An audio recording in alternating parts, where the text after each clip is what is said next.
আসসালামু আলাইকুম। তো আজকে এই ভিডিওতে আজ আমি আপনাদেরকে এই ধরনের টি-শার্টগুলো ডিজাইন করে দেখাবো। তো বর্তমান সময়ে কিন্তু অনেকেই টি-শার্ট ডিজাইন করে অনেক টাকা ইনকাম করতেছে। তো বেসিক্যালি আজকে এই ভিডিওতে আজ আমি আপনাদেরকে এই ধরনের টি-শার্টগুলো ডিজাইন করে দেখাবো। তো টি-শার্টগুলো ডিজাইন করার জন্য আমরা যে অ্যাপ্লিকেশনটি ব্যবহার করব সেটি হচ্ছে pixel app. Pixel app Google play স্টোরে পেয়ে যাবেন, সেখান থেকে সম্পূর্ণ ফুল ফ্রিতে ডাউনলোড করে নেবেন। চ্যানেলে নতুন হয়ে থাকলে অবশ্যই আমাদের ইউটিউব চ্যানেলটি সাবস্ক্রাইব করবেন, ভিডিওটা ভালো লাগলে অবশ্যই লাইক দিবেন। তো চলুন যাওয়া যাক পিক্সেল অ্যাপে। তো পিক্সেল অ্যাপে আসার পরে এখানে আমরা নিউ টেক্সট দেখতে পাচ্ছি। সো এটার উপর আমরা ডাবল ট্যাপ করব এবং এই টেক্সটটা এখান থেকে ডিলিট করে দেবো। দেন এখানে আমরা বড় হাতে পিই লিখে দেবো। সেখানে পিই লেখা হয়ে গেলে এখান থেকে ওকেতে ক্লিক করবো।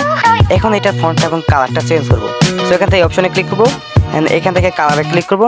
এখানে আমরা কালারটা চেঞ্জ করবো। সো এখানে মূলত আমরা অরেঞ্জ কালারটা ইউজ করবো। এখানে টিক মার্কে ক্লিক করবো। এখানে এখন আমরা ফন্টে ক্লিক করবো। এখান থেকে এই ফন্টটা সিলেক্ট করবো। সো এখন কিন্তু আমাদের টেক্সটের ফন্ট এবং কালারটা চেঞ্জ হয়ে গেছে। দেন এখান থেকে লেয়ারে ক্লিক করবো, এটা টপ করে দেবো। দেন এখান থেকে আমরা এটা পজিশন মতো বসিয়ে নিব। এখানে টিক মার্কে ক্লিক করবো। দেন এটাকে আমরা কপি করে নেবো। সো এখান থেকে একটা লেয়ার আমরা হাইড করে রাখবো। এটাকে পজিশন মতো বসানো হয়ে গেলে একটা লেয়ার আমরা হাইড করবো। দেন এখান থেকে আমরা একটি শেপ নিব। দেন এখান থেকে এই শেপটা নিব। এই শেপটা আমরা এখান থেকে এটার উপর বসে এই দুটো আমরা অ্যাডজাস্ট করে নিব। তো শেপটা বসানো হয়ে গেলে দুইটা লেয়ার আমরা এখান থেকে অ্যাডজাস্ট করে নিব। দেন এখান থেকে স্ক্রল করে নিচে আসবো। ইরেজার কালার এখানে দেখতে পাচ্ছি, এখানে ক্লিক করবো। এখান থেকে আমরা হোয়াইট কালারটা রিমুভ করে দেবো। দেন এটা কালারটা আমরা আবার চেঞ্জ করবো। সো এখান থেকে আমরা আবার অরেঞ্জ কালারটা সিলেক্ট করে দেবো। দেন স্ক্রল করে এদিকে আসবো। এখান থেকে আমরা অরেঞ্জ কালারটা সিলেক্ট করে দিচ্ছি। এখান থেকে টিক মার্কে ক্লিক করবো। দেন লেয়ার থেকে এটা আমরা আনহাইড করবো। দেন দুইটা লেয়ার আমরা অ্যাডজাস্ট করে নিব। তার আগে নিচের লেয়ারের কালারটা আমরা চেঞ্জ করবো। এন্ড এখান থেকে মূলত ব্ল্যাক কালারটা সিলেক্ট করে দেবো। এখান থেকে টিক করে ক্লিক করবো। আর লেয়ার থেকে দুটো লেয়ার আমরা অ্যাডজাস্ট করে নেব। এখান থেকে আমরা এই অপশনে ক্লিক করবো। এখান থেকে আমরা স্টকে ক্লিক করবো। স্টকটাকে এনেবল করে দেবো। দেন এখানে ব্ল্যাক কালারটা সিলেক্ট করে এটা হাইট 5 দিয়ে দেবো। সো এটাকে আমরা বড় করে নেব। অ্যান্ড লেয়ার থেকে এটাকে আমরা লক করে দেবো। দেন এখান থেকে আমরা নতুন একটি টেক্সট নেব। এখানে টেক্সটে ক্লিক করবো। এন্ড এখানে আমরা লিখে দেবো বড় হাতের সিম্পল। সিম্পল লেখা হয়ে গেলে এটাকে আমরা একটু বড় করে নেব। দেন এই টেক্সটের কালারটা এবং ফন্টটা আমরা চেঞ্জ করবো। তো প্রথমে এখান থেকে আমরা ফন্টটা চেঞ্জ করে নিচ্ছি। এখান থেকে ওকে ক্লিক করবো। তো মূলত এটা আমরা হোয়াইট কালারে রাখবো। লেয়ার থেকে এটাকে আমরা এখান থেকে লক করে দেবো। দেন এখান থেকে প্লাস আইকনে ক্লিক করবো, কম গ্যালারিতে ক্লিক করবো। অ্যান্ড এখান থেকে আমরা এই পিএনজিটা ইউজ করবো। দেন এটাকে আমরা কপি করে নেবো। অ্যাজ এ ক্রপিং করতেছি।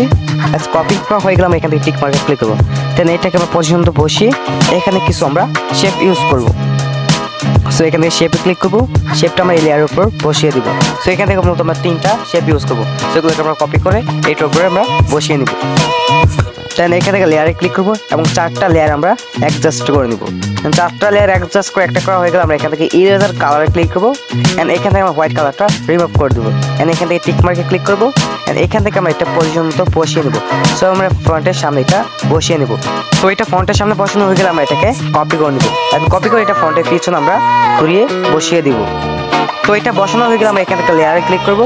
লেয়ার থেকে সবগুলো আমরা অ্যাডজাস্ট করে নেব। তো এখন কিন্তু আমাদের টি শার্টের ডিজাইনটা তৈরি হয়ে গেছে।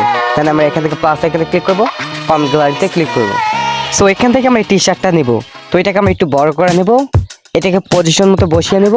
লেয়ার থেকে লক করে এটাকে আমরা নিচে নামিয়ে দিব। দেন এখন আমরা যে ডিজাইনটা তৈরি করলাম সেটাকে আমরা ছোট বড় করে এটার উপর বসিয়ে নিব। আর এটা বসানো হয়ে গেলে আমরা এখান থেকে লেয়ারে ক্লিক করব। লেয়ার থেকে আমরা দুইটা লেয়ার অ্যাডজাস্ট করে নিব। তো এখন কিন্তু আমাদের টি শার্টটা ডিজাইন করা কমপ্লিট হয়ে গেছে। তো তোমরা চাইলে খুব সহজে এইভাবে টি শার্ট ডিজাইন করতে পারবা। ভিডিওটা ভালো লাগলে অবশ্যই একটা লাইক দিবা। কোনো কিছু জানা থাকলে কমেন্ট করবা।